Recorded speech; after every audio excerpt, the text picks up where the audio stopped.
We need it. Nah. Go through the Seder night. Most of you have probably been to a Seder night beforehand. You may be familiar or not familiar with what goes on at Seder night. We're good. That's really the point of the class. It's not really to prepare your own Seder.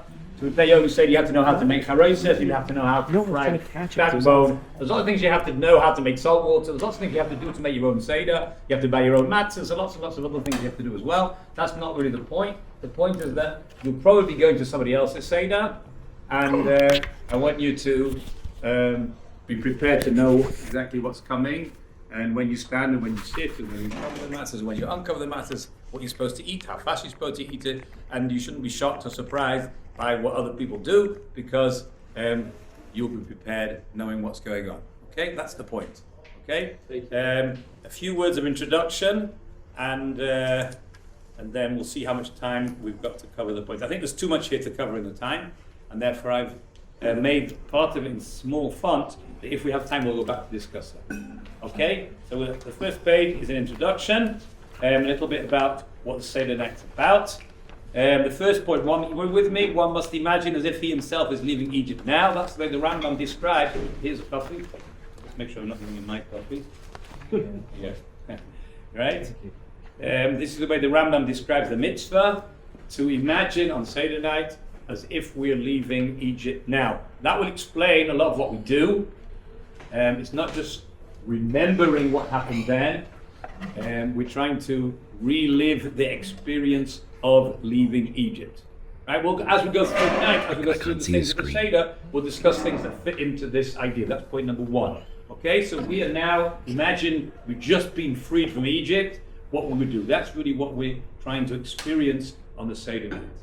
Number two, Seder night is a time of freedom. Therefore, the Jews left Egypt. This is an interesting concept which we can develop and talk about a lot. Right? It's not really that because the Jews left Egypt, it's a night of freedom. It actually predates the fact they left Egypt on the 15th of Nisan.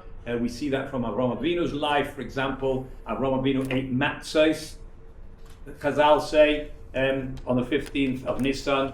Because if you remember the story of Lot, when he brings the angels into his house, it says in the verse, it says that they ate matzot. Why were they eating matzot? Rashi explains because it was Pesach. Even though nobody had been to Egypt or left Egypt or been slaves or not let their bread rise, and they were still eating matzah. So it would seem that the concept is this is really a night of freedom inherently, maybe since the world was created. That was the energy of the 15th of Nisan, and that's why the Jews left Egypt on that night. We can also merit a similar redemption and freedom, both personal and collectively, if we prepare ourselves and go through the mitzvahs of the night of Seder. We can also merit a certain level of freedom. Freedom means freedom from our bondage, our spiritual bondage, and becoming servants of HaKadosh Baruch Hu on a journey through the counting of the Omer till we get to Shavuos. That's the purpose of Yetzias Mitzrayim, leaving Egypt, the whole purpose. And that's why immediately the next day we start counting towards the giving of the Torah, because that's really the goal of leaving Egypt. Man is affected by his own actions. That's why we do so many things, and we don't just talk about it, and we don't just think about it. We actually do things as we're going to do on the Seder night. And actions aren't enough. We need to talk about it for two reasons. One, to internalize the fundamentals of faith we received through the plagues, the Exodus, the crossing of the Red Sea, the revelation at Sinai. All those fundamentals are basically the 13 fundamental principles of Jewish faith were all taught to the Jewish people through the Exodus and the plagues and the Red Sea and the revelation at Sinai. That whole story, which actually ends with the end of this week's parasha, and the divine presence comes to rest in the Mishkan. And we talk about all those things to internalize this message and also to transmit the message to the next generation. If we're just going to think about it and read about it, it's not going to get transmitted to our children and the next generation. Okay, the last point of introduction is what is the difference between the regular twice daily obligation to recall the Exodus and the special mitzvah on Seder night. We all know that every day we have a mitzvah to read about Yetzias Mitzrayim in the morning and the same mitzvah to read in the evening. So what are we doing on Seder night that is different? The answer to this question, there's four major differences. First is that we do through questions and answers. That means the way the Torah describes, it says, Ki yishalcha bincha, when your son will ask you, you will answer. That's what we do on Seder night. We don't just say the story. On a normal night, on a normal day, when we read the Shema, we say that God took us out of Egypt. It's very brief. We don't ask any questions, we don't say any answers, we just make a statement. Seder night, the method which the Torah instructs us to pass this message on is through questions and answers. Number two is you tell the whole story. When we start at the beginning, and the beginning isn't the fact that we left Egypt, the beginning is that we were slaves in Egypt, or possibly even earlier, the beginning is the fact we had pagan ancestors who were idol worshippers, and gradually we were pulled away from that by coming down to Egypt and seeing all these pagans and their strength and their power and their might and their magic and everything. None of that was able to stand up in the face of God, and that was what we learned by going down to Egypt. So that's our beginning, and then we left Egypt, and eventually we got the Torah on Shavuos, and that's the whole story. So by going into the details of the story, we make it different to what we do on a regular night. Yeah. Number three, we stress the three main points: Pesach, Matzah, Maror. We don't really mention any of those on a normal night. All we mention is the fact that we left Egypt, and that's all. Right? And tonight, as we'll see in the Haggadah, that it's very important to stress those 3 points: Pesach, which talks about the Korban Pesach; the Matzah, which we're going to eat; and the Maror, the bitter herbs. Those are 3 things we don't mention on a normal night. And the fourth one is we say it as a story, meaning the more details we have, the better, as opposed to a brief version of the story as we do on a normal night. Yes? On point 4, this says to internalize the fundamentals of faith. Is that the 13 principles of the Rambam, or that's just like a point? Same thing. Yeah, those are the same thing. Right. All of those points, we'll see, maybe we'll get a chance to talk about it. All of those points were taught. All of the 13 principles of faith, like the Rambam delineates, right? The Jewish people learned that through the different groups of plagues, through the crossing of the Red Sea, through the giving of the Torah. All that period in history was taught us those principles of faith. Is that written down by the Rambam? Rambam doesn't write that, but I'll show you. Maybe we'll get a chance to talk about it in the Haggadah. Oh, no. Okay, that's introduction to what's going on tonight, and we'll explain some of the things that we do. Okay. The halacha, there are 3 mitzvahs that we do. There's actually, I think, 5 mitzvahs that we do on Seder night. There's 2. There is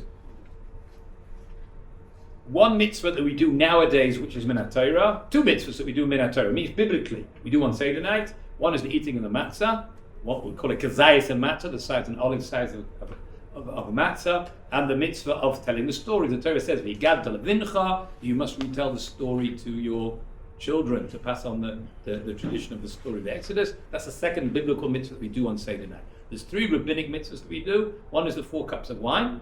One is the maror, although the Torah mentions eating maror, but the Torah is talking about eating maror in the context of eating it together with the Korban Pesach, which unfortunately we don't have today. At least we don't have at the moment. We may have by the time Pesach comes, right? But if the situation will be the same as it is today, then the mitzvah to eat maror will be rabbinic. The other rabbinic mitzvah we have on Seder night is the Hallel. So there's 3 rabbinic mitzvahs: Hallel, Maror, and the 4 cups of wine, and 2 biblical mitzvahs, which are the matzah. Because although the Torah talks about matzah together with Korban Pesach, it also talks about matzah on its own. It says, "Ba'erev toichelu matzah," which means in the evening of the 15th you shall eat matzah. So that's independent of the Korban Pesach, although they used to eat it together with the Korban Pesach, but it's not only dependent on that. The Torah says it on its own as well, indicating that it's a mitzvah even when there's no Korban Pesach. And the other mitzvah is v'gad levincha, telling the story. Okay? Now,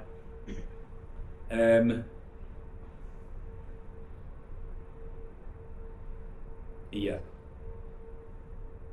I suppose that we should go into the details of these mitzvahs as we go along and talk about in the Seder. You see here a diagram of the Seder plate, which you can see on this PDF as well. This is the general custom to do the Seder plate in this order. It makes it the things on the Seder plate are not just they're symbolic, right? The things on the Seder plate are meant to be used, right? We use them, the charesis, we use the karpas, we use the lettuce, the egg, and the shank bone. They're just unfortunately we can't use the things that they symbolize, but they would have been used when they were around. The shank bone symbolizes the Korban Pesach, which was eaten, and the egg represents the other sacrifice that was generally brought on the same day, called the Haggadah. And those who learned it Mishnayos know there was another sacrifice that generally was brought at the same time. You didn't have to, but it meant that if you only got a little piece of Korban Pesach, you weren't starving when you ate it, because there was another Korban brought which you would fill yourself up on, or reasonably have a decent meal out of that. And the Korban Pesach would just finish the meal off with the Korban Pesach. And then the maror, these are all things that we're going to use tonight. and they're positioned to make them accessible. The ones we use first are placed first, and the ones, right? Okay. So let's go through the Seder, which means the 15 things that we do on the Seder night. It starts off, you can see over here, we have a list. Some people have the custom, you see here, Simanei HaSeder, Kadesh, Urchatz, Karpas, Yachatz, there's 15 things. Some people have the custom to say it aloud beforehand, like Kadesh, and then we do Kadesh. Okay, so what is Kadesh? Kadesh just means to make Kiddush. Regular Kiddush that we do on a regular Yom Tov evening, we make Kiddush. The custom is not to pour out the wine for yourself, and somebody else pours the wine for you, as if you were a very wealthy, well-to-do, aristocratic person. You wouldn't be pouring the wine down yourself, somebody else would be doing it for you. That is the custom, that you don't pour your own wine out. You make the regular Yom Tov Kiddush, and you add, if it's Shabbos, you add Shechayanu, because it's a new Chag, and every Chag and every new time, every new occasion we make Shechayanu, thanking God that we're still alive to be able to keep this Chag. Everybody has a cup, which makes it different from a normal Kiddush. In normal Kiddush, the Balabais, the man of the house makes Kiddush, and everybody else listens, and everybody else drinks a little bit. Here, because it's one of the 4 cups that we're supposed to be drinking on Seder night, everyone has to have their own cup. Now, you don't actually have to say the Kiddush on your own. You can listen to the Balabais, the man of the house, saying Kiddush. If you want, you can say it with him. If you want, you can just listen to him, and he'll fulfill your mitzvah, and you'll say Amen. But you have to have your own cup, so you can drink a whole cup as one of the 4 cups. You drink it all at once? Okay, so now the 4 cups.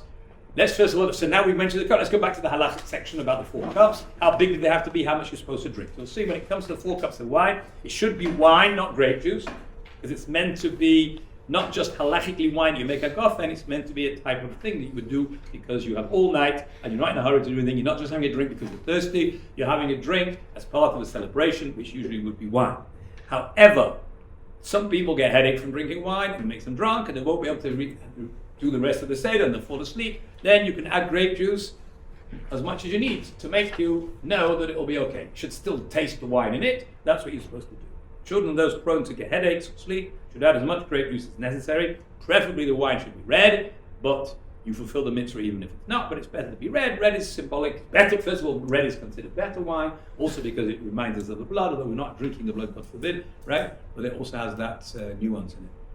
Should we specifically drink, let's say we're drinking 4 cups, do we have to do it all in, like, let's say, one Let's talk about that, yeah, okay? Let's see. The 4 cups of wine, first of all, the amount, how much you're supposed to drink. So I think I brought here, probably about it, somewhere. I did have it, okay? I don't know what happened to it, but I had a cup, okay? It's approximately somewhere between, what did we write?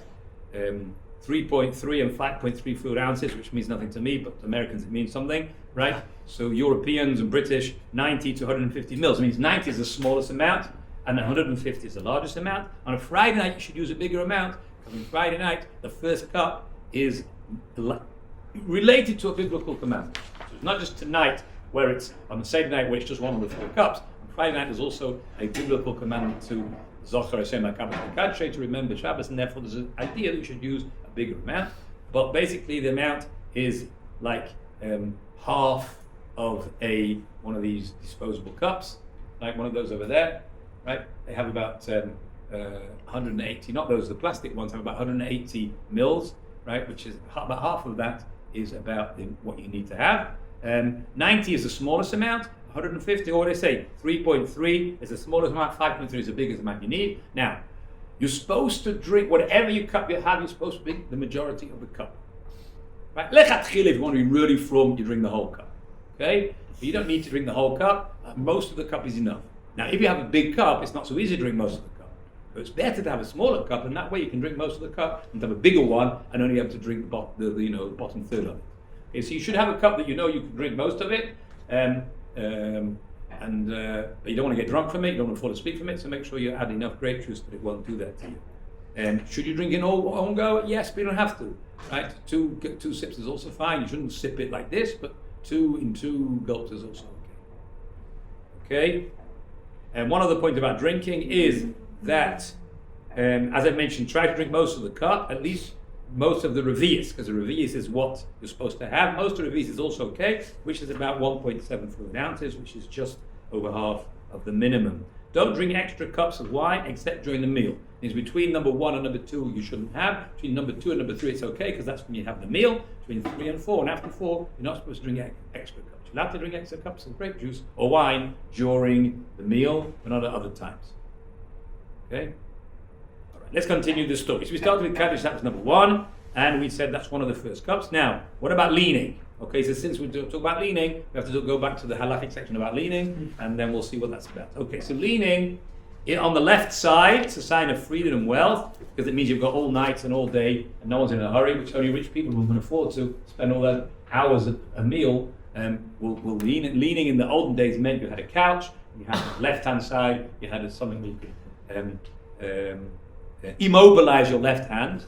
That's really what it means to lean, and that way you have to use your right hand. So there's 2 reasons given it, either because it means 2 reasons why you lean on your left side and not on the right. I mean, as far as the time it takes to eat and the comfort involved, it would really be the same. The difference is when you lean on your left hand side, you're less likely to choke, and it's also easier to eat because you've got your right hand to help you eat as opposed to your left hand.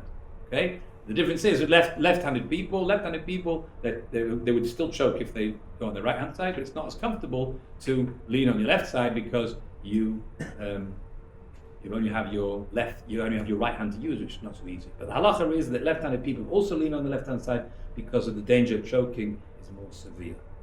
Okay, so let's carry on. I think we've covered all the points of halacha. Let's move on to the next thing. Next thing is called urchatz. Urchatz is when you wash your hands. Why are you washing your hands? You wash your hands without a bracha. The reason why you're washing your hands is for carapas. We'll see what carapas is number 3. We dip vegetable in salt water. The vegetable can either be celery or potatoes. Some people use onions, right? And you're supposed to make a bracha b'rei adama, and you dip it in salt water.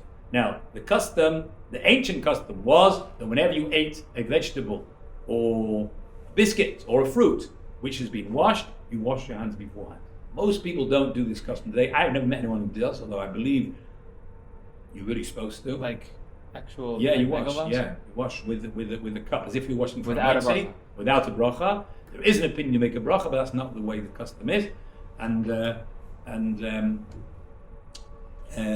everybody does it on Seder night. Although we don't usually, generally most people don't do it during the year. We do it on Seder night, possibly just to arouse interest amongst the younger members of the crowd, to keep them awake, because that's a lot of what we do on Seder night. It's very late, and they're the focus of the night, that they are passing on the story to the youngsters. We want them to stay awake, so we do something which is going to make it interesting for them, and so this is one of the things we do. We wash our hands as we were actually supposed to.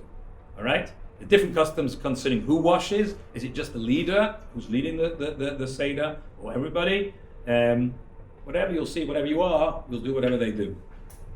You take less than the kazayas. Now, a kazayas is the size of a matchbox, a small matchbox.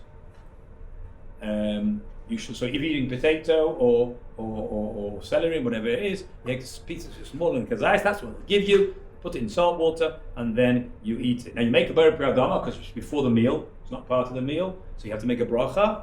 And the thing is hadama. That's what it'll be. It has to be something which is hadama. When you make the hadama, the bracha, Baruch atah Hashem Elokeinu melech haolam b'rei hadama, you should have in mind that this bracha should also cover the maror, the bitter herbs that you're going to eat later on, which is actually going to be after you wash. It's not so straightforward that those bitter herbs are included in the meal, even though it's after you wash, because they're not a normal part of the meal. Right? Normal meals have hors d'oeuvre, normal meals have meat, they have soup, they don't have bitter herbs, and therefore it's not a natural part of the meal, so it's not so straightforward that should be included in the hamaitzi you're going to make when you wash for the meal. Therefore, you should have in mind the hadama you're making now should cover the maror that you're going to eat later on. Is it an issue if it's more than a kazayis? Yes, if it's more than a kazayis, then it has an issue that you're supposed to make a bracha achrona afterwards. You're supposed to make a bracha, and if you make a bracha achrona, then you're back into your old problem of whether the maror is going to need a hadam. If you don't make a bracha achrona, and there's no space, the hadam you make now can be for another hour or 2 hours. There's no time limit for a bracha rishona. The bracha you make beforehand, as long as you haven't gone to a different building, is all included. That's fine. But once you say the bracha achrona, you say we're in a flushes on your piece of potato, then you've got to make a new bracha, and you get back into the same doubt. That's why we try to avoid making a bracha achrona, and that's what we have in this. Okay, so what we're trying to do, the idea is to arouse the appetite. No talking until you eat the karpas, just like when you wash your hands for bread, right? You don't talk until you've eaten the bread, the same thing over here, right? If you're not washing your hands, it's not a problem, okay? So in some places, only the leader will wash his hands, and he's the one who can't talk, but if everybody's washing their hands, they shouldn't talk until you've eaten the karpas, except, of course, the bracha, which you're allowed to make. It's always like that. You wash your hands, and you make a maitzi. If you wash your hands, don't make a maitzi, don't make anything shadayim, right? You make Oyer Pradama, and then you don't talk until you've eaten the karpas. Okay, let's do number 3. Karpas is the next point. You dip the vegetable in salt water. What's the point of this? To arouse the appetite. Meaning, you want to give yourself, why do you want to give yourself an appetite? Not because you've got lots to eat. Because if you were rich and free and wealthy, then you would have lots to eat. And then you would want to give yourself an appetite to be able to eat all the amazing food you're going to have. So this is what was done in fancy occasions. The wealthy people used to do this. And they have something spicy at the beginning of the meal to give themselves an appetite. So that's what we're doing. As we mentioned, it's also to wake up the young children. To me, they should ask, why are we doing this? We don't normally do this. That's another thing we want them to ask. You don't need to lean for this, or we do need to lean for the kiddush that we mentioned. And if you don't lean for the kiddush, it's a serious problem, right? You really have to drink it again, right? Which can add to the, okay? So that you try to remember to lean. If you don't lean and you remember straight away, then you have to do it again. Yes? When you said no talking for karpas, after you said the bracha, or even just after you wash? After you wash. After you wash. Right, after you wash. Yeah, for sure you can't make it talk after you bracha. Right, okay. No, sure not. Even after, and that's what I'm saying. Just like when you wash for bread, we don't talk until you've eaten the bread. The same thing. You shouldn't talk. Okay. You don't need to lean for the karpas when you dip it in the salt water, right? Because it's not really. One of the reasons for karpas, right, is also because it is reminding us of the tears, it's salt water, and therefore it's not. That idea, at least, is not related to freedom, and that's the reason why we don't lean for it. Okay, we'll do next. Next thing is yachatz. Yachatz, which we break the middle matzah into 2. Means if you look at the Seder plate, as they showed you here, right? Some people's Seder plate, my Seder plate doesn't have it. Some people it actually has 3 matzahs on it. Because the Seder plate on top, right, with the 5 different things on the top, and underneath they have the 3 matzahs.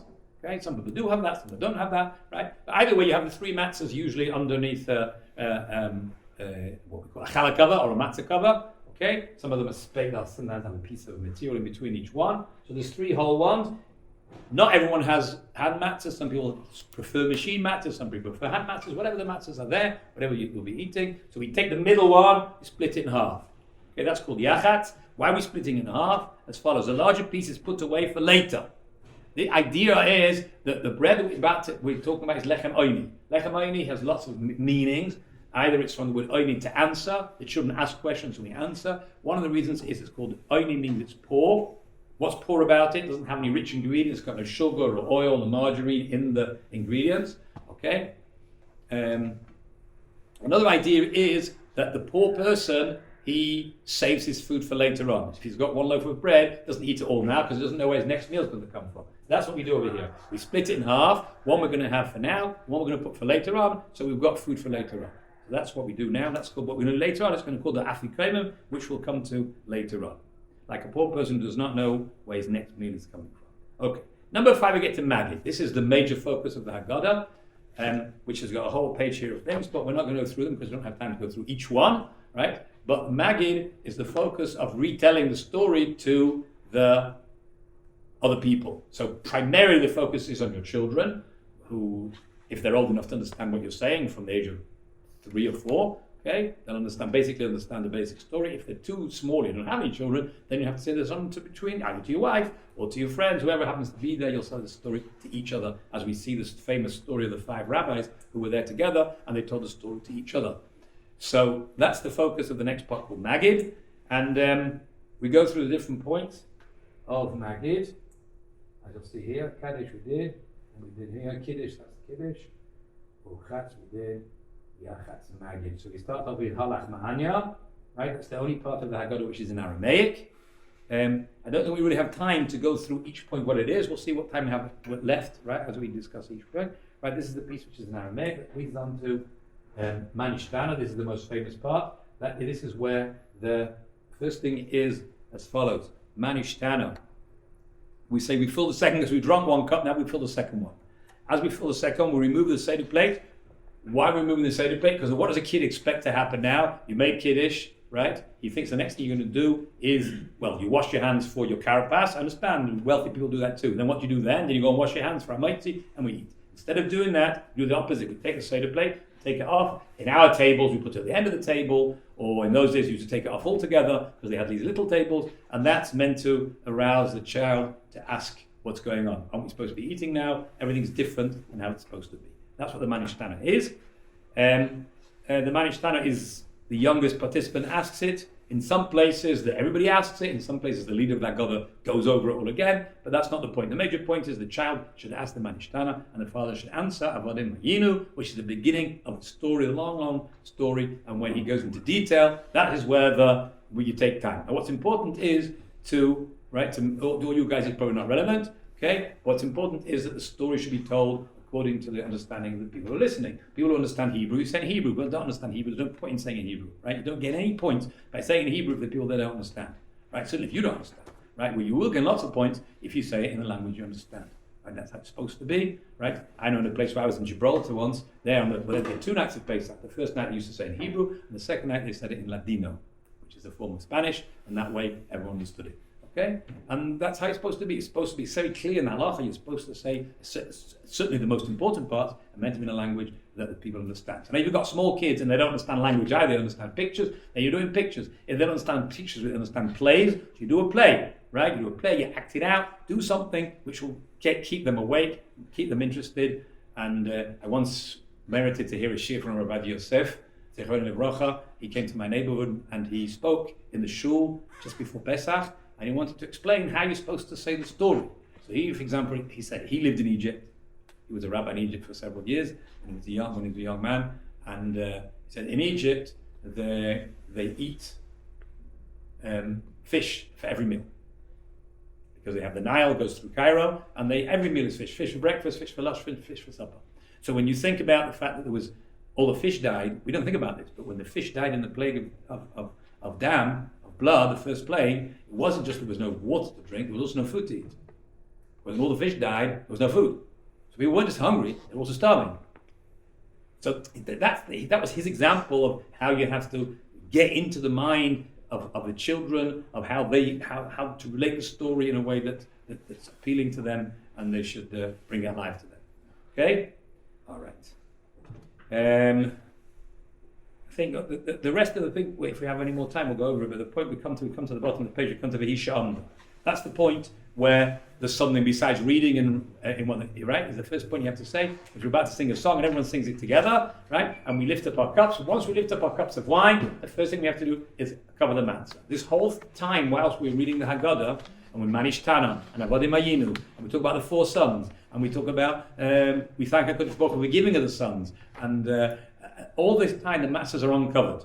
The matzahs are uncovered because the matzah is, as we said, it's called lechem oini, bread of and questions and answers. So the questions and answers are discussing the matzah, which is the focus of the going out of Egypt when they had matzahs at their seder and they had matzahs in the morning. So that's why we uncover it. But at the point of the time when we lift the cup of wine up, we always cover the matzah. So at that point, you cover the matzah and everyone sings Vahisha under together. Okay. And then when you finish that, you put the cup of wine down and you uncover the matzahs and continue to the next stage of the Haggadah. Okay. So now, although this is an elaboration, I think it's important to talk about. That's why I've left it in a bigger font, which is the next point is where we really go into. All the rest is sort of introductions, a story about rabbis who did this, and we thank HaKadosh Baruch Hu for that. But the focus of the description of the Exodus and the whole story is the next piece. The piece after the Hisha Amda. Right, let's find it over here. That's we got the Hisha Amda. Okay. So after that, we go through a section which comes from Parshas Kisavai in the Torah. A person brings the first fruits to the Beis Hamikdash, and he wants to thank HaKadosh Baruch Hu for his fruit, for his orchards, and for his fields. And at the same time as thanking Hashem for that, he's thanking Hashem for the fact that he gave us Eretz Yisrael. We have Eretz Yisrael. And at the same time, he thanks us for giving Eretz Yisrael. He thanks us for the fact that he took us down to Egypt, and then he took us out of Egypt, and then we learned how to be servants of God, and we received the Torah.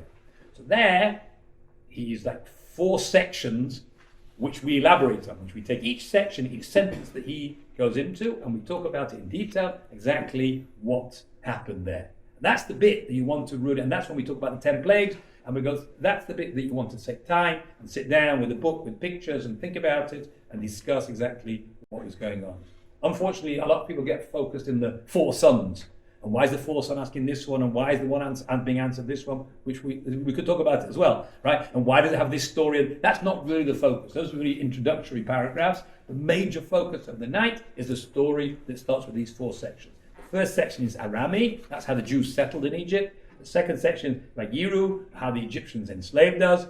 The Nirtzah is how the Jews got so bad that the Jews cried out to God. And the 4th section is how God took us out of Egypt.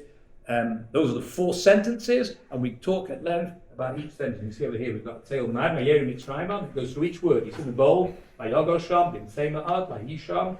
Okay, then we go to the next pasuk, Vayoreyu. See that sentence over there? Doesn't show me over there. I don't know. Are these the psukim in Kisava? Read the pasuk right. So you've got the second pasuk, Vayoreyu, Isonu Amit, and Vayanunu. And we go through each word, Vayoreyu. We take each pasuk and take each word from that pasuk and elaborate and prove exactly what it means. That was the second pasuk. And the third one is that was the 3rd verse, and we go through each word in that verse, and then we go through the 4th one, and again we go through each word, and that leads us on to the 10 plagues, because that last verse which describes the Exodus hints to the 10 plagues, and we go through the 10 plagues as well. Okay, now you'll see at some point everyone sticks their little pinky finger in their cup of wine. Okay, I think there's 15 times we do it. 16 times. 16 times we do it. Okay, the first 3 times.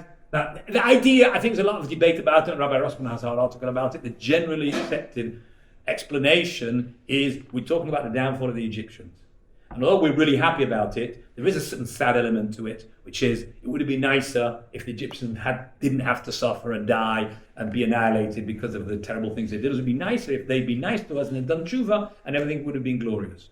So there's a certain sad aspect to it, and that's why we don't want our cup of wine, which we drink over the glorious defeat of the Egyptians, to be completely full. But at every point that we mention the suffering of the Egyptians, they're still human beings, despite the fact that we're terribly cruel to us, and they deserve everything they got, but it would have been nicer if it hadn't have to happen like that, and they would have done to Is there any need to use a spoon instead of your pinky? I don't know. And then maybe you need not to use a spoon, I don't know. I mean, everyone I know does the pinky, but that's, people don't really know what other people do, they just see what they do in their own homes. I know what my parents did, and I know what my wife's parents did, but other than that, that's what we do. Yeah? There is an Indian not to drink it, right? It means just dumb, Aish, with Simras Oshon, that's the first description of what was happening to the Egyptians. Then Dam, Tzvadeya, Kini, Morav, Deveshchim, Boradam, Bechosh, Machaz, Bechosh, that's 10 times. And then we have Rabbi Yehuda who gives a mnemonic, which is a way of remembering the plagues. Tetzach, Adash, Be'achab, that's altogether 16 times. And then you're supposed to pour that wine out, right? Of course, little kids will drink the wine because they don't want to pour it out. But apparently there's some Kabbalistic concept of pouring it into your Goysha neighbor's garden and whatever. But ask Rabbi Elbaz did it. He had a neighbor who was an Arab neighbor, where he was causing lots of problems. This idea, I heard this many years ago, and I just mentioned Rabbi Elbaz, he did it once. Right, you take the stuff and you pour it into if you get a neighbor who's giving you problems, Goysha neighbor, not Jewish. You're supposed to spill out the cup that you the stuff that you pour out, you're not supposed to drink that. You're supposed to pour that out. You're supposed to pour that in the bin. I mean, it's like little dots. It's not enough. Yeah, it's not very much, right? Yeah, but each time, 16 dots adds together, right? I guess. What happened to the neighbor? I don't know, he moved out, I don't know what happened to him. But ask Rabbi Elbaz, he'll tell you some of these Baba stories. Right? Exploded. But what did you say? It just exploded. Don't ask him, it's a fascinating story. Okay, all right. But anyway, the point is you're not supposed to drink this wine, you're supposed to pour it out. Okay, that's okay. I once again digress a little bit. This mnemonic means a thing for remembering. You see it on the page over here. See there, Rabbi Yehuda, it's usually understood that is just a way of remembering the plagues, right? Because Dam, Tzvadeya, Kinim, Orav, Devash, Bar, Arba, Choshech, Bechorot. We call it Makas Bechores, right? But really it's Bechores, right? The problem with that is, right, that I think everybody in this room will probably find it easier to remember the plagues than to remember the mnemonic to remember the plagues. I mean, all my kids all know the 10 plagues off by heart. It's not a big deal, right? right? Especially when you know Rabbi Alta's song, Dom Tzvadei Yakinim, Arev Deveshin, Baradar B'Choshech, Makas B'Choyrosh, song, Dom Tzvadei Yakinim, Kinim, Arev Deveshin. But that's how they sing it, right? No one remembers the mnemonic, Tetzach Hadash B'Chav. They only know that because they know the plagues, right? It seems a bit pointless to have a mnemonic. It's so easy to remember the plagues, okay? So, the commentaries say that there's more to it. It's actually, there was a point is to split the plagues into 3 groups. That's what Rabbi Leader wants you to know. And you look carefully in the parashas Boy and Bishalach in the Chumash, you'll see clearly, without any shadow of doubt, that they're meant to be into 3 groups. Because Hashem says to Moshe Rabbeinu, go down to the Nile, you will see Pharaoh, and warn him there's going to be a plague. He does that 3 times. Once before plague number 1, once before plague number 4, one before plague number 7. And then, the second one of each group, he says to go and warn Pharaoh, but don't give him a long schmooze. Before plague number 1, give him a whole talk that he's going to let the Jews go, right? But the second one is just go and warn him there's going to be a second plague. And the same with plague 4, and the same with plague 8. And the other plagues, there's no warning, nothing. The third one of each group, there's no warning. You see, there's clearly a pattern. But the most important point of this pattern is that the beginning of each group, there's another warning, another message. Tell Pharaoh that I want him to learn the following point.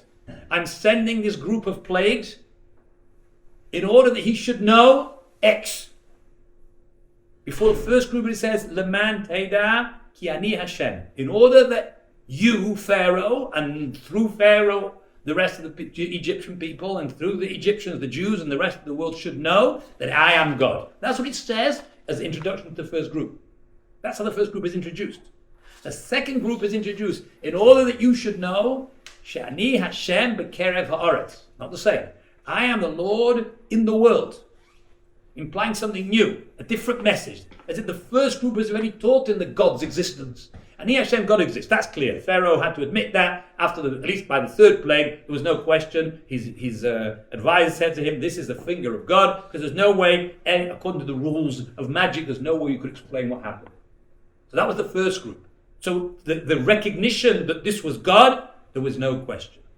But that God is in the world means that God cares about what goes on. God cares about who's righteous, who's evil. He punishes the evil. It's not just a plague that God's sort of in control of what's going on. God actually cares. He cares who does right, who does wrong, who's bad, who's good. And that's what it means. He's involved in what goes on in this world, the care of the Haaretz. And that was what the third group was, to make a distinction. The lion walked down the street, and the Jew didn't attack, the Goy didn't attack. The non-Jewish animals died, the Jewish animals didn't die. That was the point of the second group. The third group are introduced with a different thing, which is Leman Teira ki ein kamayni b'chol haaretz. There is nothing like me in the whole universe. That's what the third group is meant to teach. Which is not just that God is powerful and God cares and takes an interest, but there really is nothing else. All the rest is nonsense. Everything is only God. He's the only real power that exists in the whole universe. That was the point of the third group. And that's why the third group, each of the plagues in the third group, it says, and there was never anything like this beforehand in each one. Because it's trying to prove the absolute supremeness of God over every other power that exists. That's a very, very important message, which I think you don't notice when you read the story in the Chumash. You sort of, you miss the trees, what's it called, the forest because of the trees. No, you miss the trees because of the forest. You just don't notice the detail that they're really split into 3 groups. And that's what Rabbi Leader is trying to do. Okay, we've sort of gone off the point a bit, but that's, I think, a very important message of what to get out of this. Okay, then it continues. Again, Rabbi Yossi elaborates on the suffering. Then we get to the thing, Dayenu. You've all sung Dayenu, Dayenu, Dayenu. There's a list there, I think, of 15 different things that God did for us as we left Egypt, went through the desert, and eventually came to the land of Israel and built the temple. And on each one we say Dayenu. So there's a bit of a misconception. Dayenu means enough, right? It doesn't mean that we would have been happy with that. That would be enough. No, it doesn't mean that. It wouldn't have been enough. How could it have been enough? We'd left Egypt and never got the Torah. Or we'd have come to, we'd never got Torah, so that would have been enough. What it means is each of these would have been enough of a reason to praise and thank God for. That's what it means. Because we're about to say Hallel. One of the next things we do in the Seder night is to sing Hallel. And so we're about to say, we've really got 15 different reasons to say Hallel. Dayenu, it would have been enough, not it would have been sufficient. It would have been enough of a reason for us to say Hallel. Okay, that's what you should think about when you're singing Dayenu. All right. That brings us to according to some, Rabbi Gamliel's opinion, the most important part of the Seder night, right? After having said the mitzvah of the Gad Levincha, but the specific, after having told the story, as that we went down to Egypt and we had, we left Egypt, we had the plagues, etc. But the Torah says that the story must be related to what we're doing tonight. And that's what Rabbi Gamliel says, you have to talk about what we're doing. Pesach, Matzah, and Morrow. Right? If you don't talk about those things, you haven't fulfilled your obligation properly. So there's three things. Pesach, let's move down here, you'll see. Pesach, each of these have its own rules. So English over here.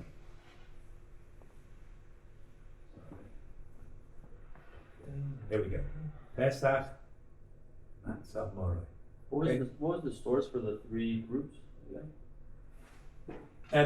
Look, the source is the Chumash. Once you look at the Chumash, you'll see there's no question, right? And it's not just that. The message of each group is also explicit in the verses, right? I think the best place you'll see, I've got to the Maharal. Maharal in his commentary, Gur Aryeh, which is his commentary on Rashi and Chumash, talks this point out. You'll see why. The end of Pashas Va'era, there's a whole thing there with the hailstones. Okay, so don't point to the shank bone, although the shank bone on the Seder plate, right? If you still remember the Seder plate, just on the previous plate, the one on the top right, the shank bone, which really is usually a fligel. What's that? The wing of the bird, which is roasted before Pesach. Okay, you don't point to it, although that represents the common Pesach. You're not supposed to say Pesach, lift it up or point to it, because then people think, oh, it's a carbon, right? How can you have a carbon outside Yerushalayim when there's no Beis Hamikdash? It doesn't make any sense. And you're allowed to eat a carbon bisman hazeh nowadays. Therefore, that's why we avoid any confusion by not pointing to it. No one should make any mistakes. Okay, we talk about the Pesach and why we eat the carbon Pesach, and then we go the next thing we talk about the matzah. When you get the matzah, you pick up the matzah, showing around matzah zu, showing oichlim why. And Morrow the same, because the Morrow is the last one. All three are on the Seder plate, but the Pesach we don't point to, we'll lift it up. Okay, that takes us to the last point before we come to the meal, which is leficha, which is because of all these things. Leficha means therefore. Therefore, we're now ready to praise and thank God for all these different things that He gave to us. Okay, we're going to do this over a cup of wine. So again, a cup of wine, you cover the matzah. Okay, the idea of covering the matzah is that really bread is more important than wine. Okay, when you make brachot, right, you first make a bracha on the bread, and then you make bracha on the wine. That's how you're supposed to do it. And when you start giving importance to the wine, you have to cover the bread as if the bread's not there. If the bread were here, we should really be doing this on the bread. Okay, so that's why we always cover the bread when the same we do on Friday night in Kiddush, right? We make sure the bread's covered when we make Kiddush. It's the same thing. We're about to make the second cup of wine and say it's actually the first part of Hallel on this cup of wine, and that's why we cover the matzah at that point. Okay, all right. Strange thing. Look at this strange Hallel. First of all, it's Hallel without a bracha. We never ever say Hallel without a bracha, right?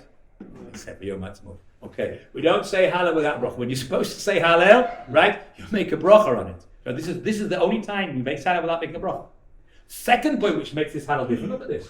We say, the Leficha is where it starts, right? We're going to lift our cup of wine, and we're going to sing Hallel. Why are we singing Hallel? We're thanking Kadesh who He took us out of Mitzrayim, He killed the firstborn, He destroyed their gods, and He crossed the Red Sea, and all the 15 different things. He gave us the man, gave us the Torah, brought us to Eretz Yisrael, gave us the Beis Hamikdash, and all of these things we're saying Hallel for.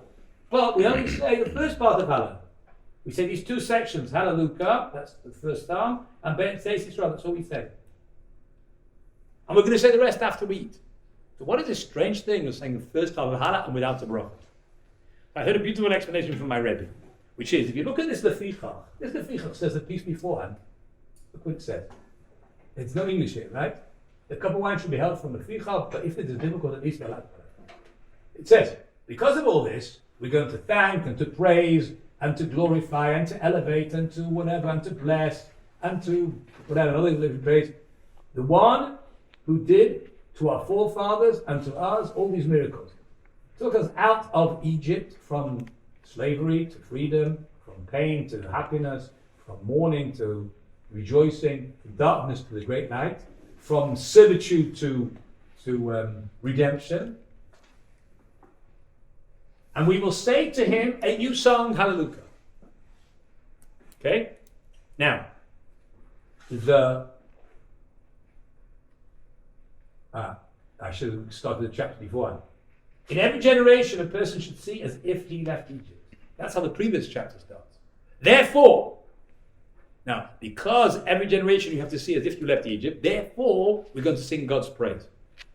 Now, if we really did leave Egypt now, if we were really working on that, and if we really managed to develop our imagination, gone through the stories, if we were really there, then we would burst out in song, not because we have obligation to say Hallel, because the Jews who left Egypt did that.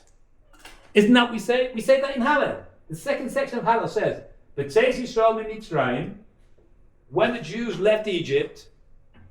So this, according to tradition, was composed by the Jews when they left Egypt. So if they said that when they left Egypt, and we've now managed to leave Egypt ourselves, we just left Egypt now, we went through the whole night, we spent a whole hour and a half going through the whole story, reliving it, to the point that we're not just remembering, we're actually living through it, then it should be a spontaneous reaction. Lefirach, therefore, we're going to say this, not because we don't make a bracha, not because we're commanded to say Hallel. We're not saying the whole of Hallel, we're just doing what you would do if you were leaving Egypt. That's why this Hallel looks different than a normal Hallel. Okay. Let's continue. Number 6 is Rochza. Rochza means it's nighttime for food. So we're going to wash our hands like a regular, normal washing. You make out until the Shadaim and you don't talk. But remember, you mustn't talk for a long time here. Quite a while. Usually you talk till you get your first piece of bread or your first piece of matzah, and then you can talk. You've got a while because the bracha of the mitzvah of matzah. Okay, there's 2 brachas we're doing over here. Usually when you eat bread or you eat matzah, you make hametz lechem menoret. Okay, don't get confused. Sfardim make mazonos and matzah. That's because they have our Ashkenazi matzahs. But you have real matzah, which is the soft one. Then Sfardim make hametz on that too. Okay, so the matzahs look yours. Yeah. Yeah, did I confuse you just then? Can you repeat that? Yeah. Ashkenazim make hamotzi on matzah. Sfardim make mazonos on matzah because they consider it a cracker. Just like you make mazonos on crackers, right? On cracker, you get cracker, you make mazonos. Sfardim maintain the Ashkenazi matzahs. Ashkenazi matzahs are not matzahs made in Germany. No, they're matzahs which are made with very little water. The ones we all eat, they're really like crackers. In the olden days, 300-400 years ago, matzahs were not like that. Matzahs used to have a lot more water in them. And they were much softer. They made more like pita. It wasn't as tasty as pita, but they were more like pita. You can still make it like that. You can make it like that. There are people like that. But the problem with making it like that, which is why people stop doing it, is because then if you want to make them fresh, they don't last so long. Right? Because they've got so much water. So after 2 or 3 days, you have to make them new. Then you have to make them on Pesach. And then you imagine your mother's not going to let you make or your wife's not going to let you make matzahs in her Pesach kitchen and make matzahs and make it all chametz stick, because any matzah that goes wrong becomes chametz, you understand? So that's why people stop doing it. So nowadays we could actually go back to it because we now have freezers. Because you could make your matzahs, nice soft matzahs, and put them in the freezer and they'd last the whole of Pesach. Anyway, we don't do that. So if someone makes a mistake in the factory, they have to shut the factory down? No, it doesn't work like that. No. Yeah, sort of, yes. No, what happens is they usually throw it on the floor. And then you've got chametz on your shoes, but since you don't eat with your shoes, there's no problem. Well, some factories actually stop every so often and clean the machine because of that problem. Anyway, that's another talk. Okay, what we do, how we get matzahs. But the point is, matzahs we make hamotzi. Okay, but now we're making 2 brachas on this. See, if you just make hamotzi, all you have to do, the same bracha whenever you eat bread, make hamotzi, and you eat it. As soon as you eat it, you can talk, right? But here you're making another bracha, which is asher kiddushana b'mitzvah al achilas matzah. Because there's a special mitzvah, right? One of the only occasions where it's a mitzvah to eat something, right? When else is there a mitzvah min haTorah to eat something? Cheesecake on Shavuos. When is there a mitzvah to eat besides on Seder night to eat the matzah? Right? So on Sukkot, the first night of Sukkot, you're supposed to eat in the Sukkah. That's a mitzvah. Also, Erev Yom Kippur, very good. The day before Yom Kippur, you're supposed to eat. Other than that, there's no other time of the year when there's a biblical obligation. Nowadays, there was time when they had korbanos and they ate truma and all sorts of things, right? But nowadays, that's the only time. So now, the bracha that you're making on Achilas Matzah, you can't talk until you know for sure that you've really done the mitzvah.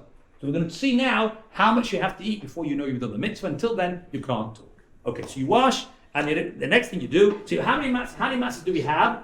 We've already got 2.5, right? We've got the top one, which is whole. We've got the bottom one, which is whole. And the middle one, which is only half. Because the other half was already put away for later on. Okay, so you got the top one, hold the bottom. So you lift up. Now you're not leading the Seder, but the guy who's leading the Seder will lift them all up because he wants to do Lechem Mishnah. Right? He wants to have 2 whole ones. He's got the top whole one and the bottom whole one. Okay, so that's why you do that. But then the Alachilas Matzah, which is the mitzvah of Matzah for the Seder night, you just do on the top one and the middle one. Because the middle one is really the matzah for tonight, because it's lechem oili, the poor man's bread. The poor man doesn't have a whole loaf. Okay? So therefore that's why we leave the bottom one. So we've only got 1 whole one, 1 broken one. And then you want to eat a kazayas and matzah. So I mentioned the kazayas and matzah is the size of a matchbox, which doesn't seem to be very big, but that's because matchboxes are relatively thick.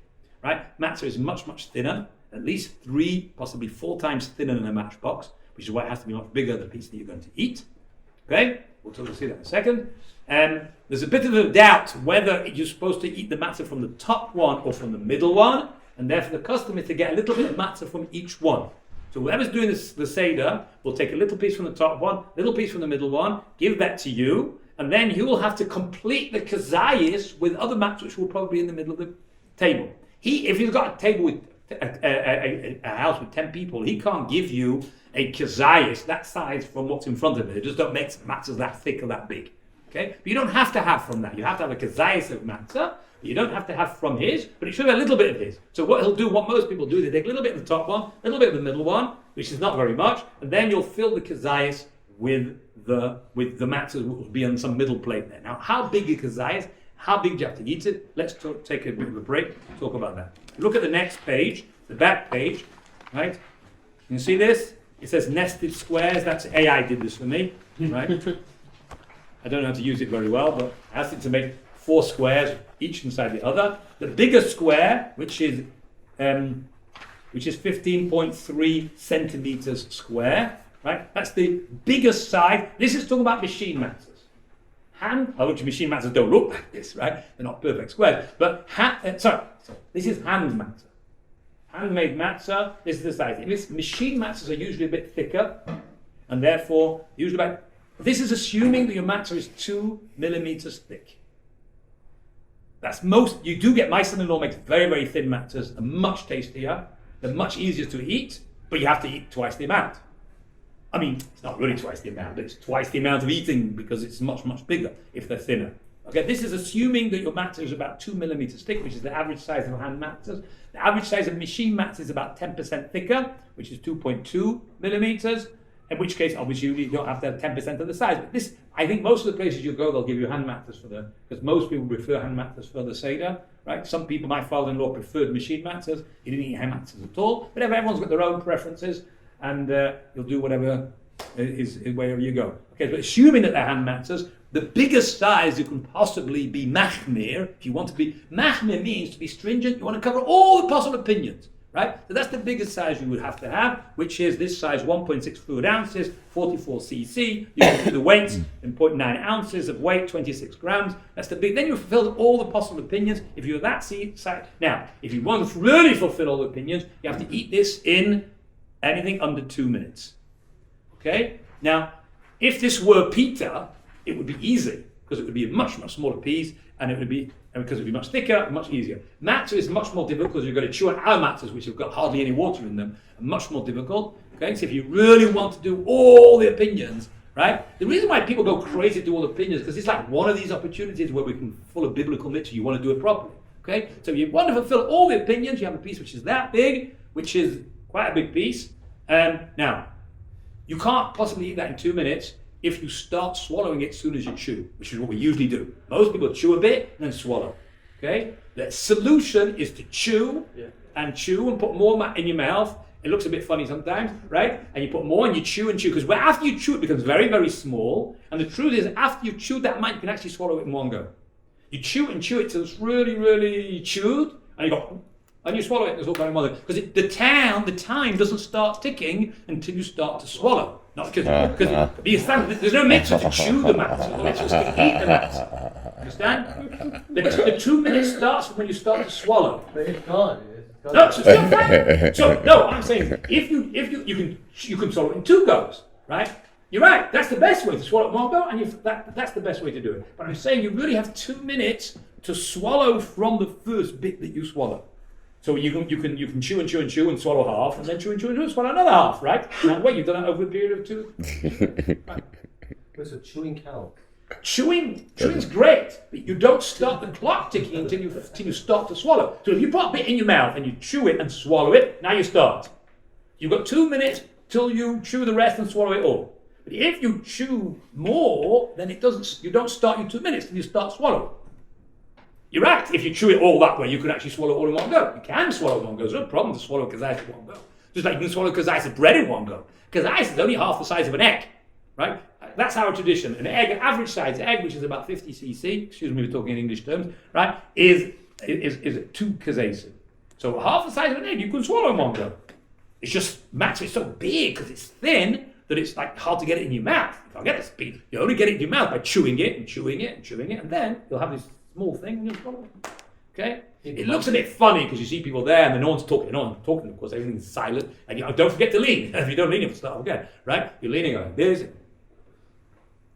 And all the kids or the cousins or nephews are all laughing, right? Because they've already finished, right? They don't take it so seriously. They only have these little pieces as well. Understand? Okay, but that's the size. The truth is, you don't have to have such a big size. That's only if you want to fulfill according to all the opinions that possibly exist, right? There's a much smaller size, which is size B, which is only 0.9 fluid ounces, which is reasonably smaller.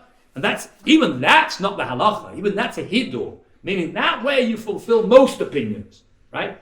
When I say the halacha means the Shulchan Aruch or the Mishnah Berurah tells you this is what you have to do, right? That's what you have to do. He says, no, you don't have to do. This is like even more than you have to do. It doesn't fulfill all the opinions, but the majority of opinions it fulfills is to do one bigger. In truth, the halacha is like size C. Size C is much, much smaller, right? It's even less. It's less than half of the original one we took. That's what halacha means. If you do that, you fulfill the mitzvah. You don't have to do it again. It's fine. If you find that other size is difficult, then or like this is the first time you've done it and you really not excited about it because that's really difficult to eat. You start paining and your jaws and start to hurt, right? 10 minutes into the meal. So the size I've written for halacha for all 3. Well, we'll see. There's different times when you eat the matzah, right? Whenever you eat, there's 3 occasions where you're going to eat matzah tonight. The first one is the one we just did after you wash. The size, what we call C, is the halacha. If b'shas atchak, which means you've got no teeth, understand? Or you're ill, or you're in a place where there's hardly anything to eat for whatever reason it is. Size D is acceptable b'shas atchak. B'shas means that things are really, really difficult, and there is an opinion that that's okay, and therefore you can still make a bracha and fulfill the mitzvah. And that's a very, very small size. It's not very difficult to eat that at all, but it's not one you want to rely on. The best thing to do is size C. That's the mitzvah. Okay, we don't really have much time to continue. Okay, tomorrow you can see on the back. You can do the rest on your own. I'm sure it's made it self-explanatory. This is meant to be a lettuce leaf.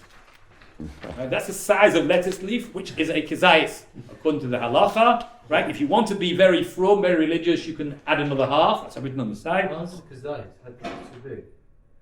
No, this is lettuce. It's very, very thin. Understand? This is lettuce. Once you get lettuce, it's much, much thinner. If you roll it up, it's going to Right. The truth is, if you don't like lettuce leaves, you don't eat so much, you can take the leaves off and just eat the stem. Right? Obviously, you have to have more than that. You can't just have the stem of one leaf. But the stem of like 2 leaves is in volume the same as a whole big leaf. Right? But this is not so much. It's not doing, and you don't have to eat it so fast. I'll explain to you why. Because the time limit is. You see, we don't know exactly what the time limit is. It's somewhere between 2 minutes and 9 minutes. And since we don't know, we always try to take the strict aside when we're dealing with biblical commandments. So eating the matzah is a biblical obligation, and therefore we try to be as strict as possible, try and eat it in 2 minutes. Whereas the marar, the lettuce, which is the marar, which nowadays is only rabbinic, therefore we're more lenient. You can take your time over the marar, you don't have to be so fussy about it, but you still should have a big piece. How much is a big piece? Again, if you want to be really machmir and fulfill all the opinions, you have one which is like this size plus 1.5, and this is the size which is fine la halacha, and if it's b'shas atchak, means it's really, really difficult, and you really can't get it down, then you do about 1/3 of this size, will also be okay. Okay? I think we'll leave it at that. There are other things to discuss, but you can take this home And I think we've covered the major points. Don't forget to lean for the matzah. And the rest is straightforward, sort of. Okay. All right, but I don't want to indulge on your time. If you've got any questions, then I'm always available to come to me.